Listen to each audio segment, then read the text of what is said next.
Zora Neale Hurston once said that Black women are like the mules of the world. She likened us, Black women, to donkeys. I can't say she's wrong, though. Black women, even in the African American community, have been treated like donkeys. So we have always had to establish ourselves, prove ourselves worthy of being protected, of being able to raise our voice, of being able to fight. Black women, we've often taken the hidden leadership roles and held down the foundation for those heroes whose name will always be known. Now, I'm not criticizing it. I'm not complaining. It is because of the unsung heroes like Septima Clark, Bernice Robinson, Dorothy Cotton, and other Black educators who taught illiterate adult Blacks how to read so that they can pass the mandated literacy and citizenship tests that would then allow them to vote.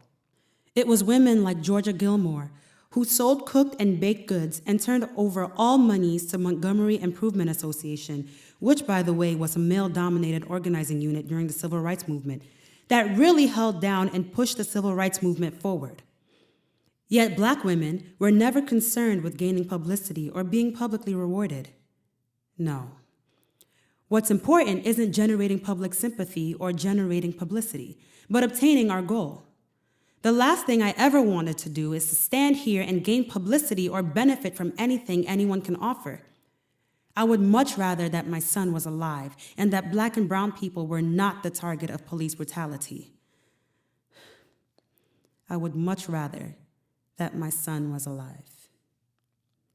But this is the reality.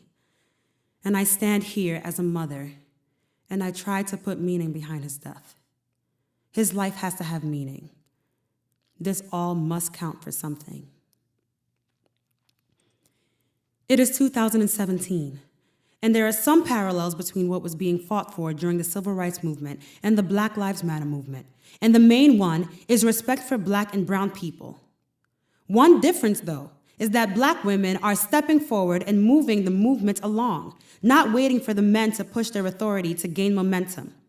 Alicia Garzel, Patrisse Cullors, and Opal Tometi founded the Black Lives Matter movement, and even through all the backlash, they persisted and settled into what the movement is all about, and have continuously and tirelessly worked to make sure that its mission to build up local power and intervene in violence inflicted on Black communities by state and vigilantes was understood and upheld. Now, with over 40 chapters nationwide, Black Lives Matter is an international movement, and it started with 3 Black women.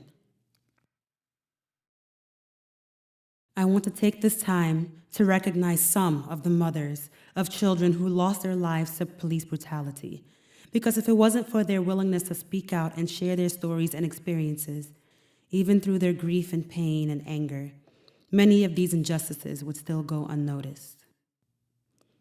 Leslie McSpadden, mother of Mike Brown. Gwen Carr, mother of Eric Garner. Lucy McBath, mother of Jordan Davis.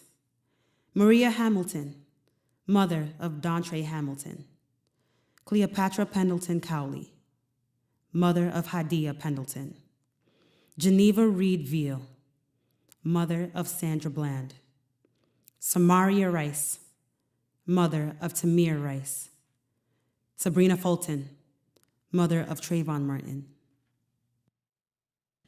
The list of mothers is too long.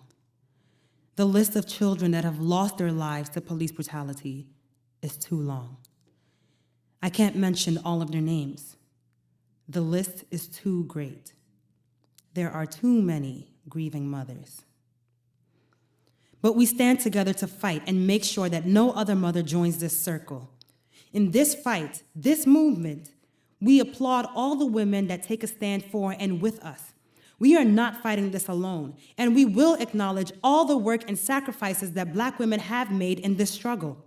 When we look back at the history of Black Lives Matter, Black women will not be the unsung heroes. Black women will be mentioned, Black women will be acknowledged, and Black women will be publicly thanked. To our superwomen, thank you.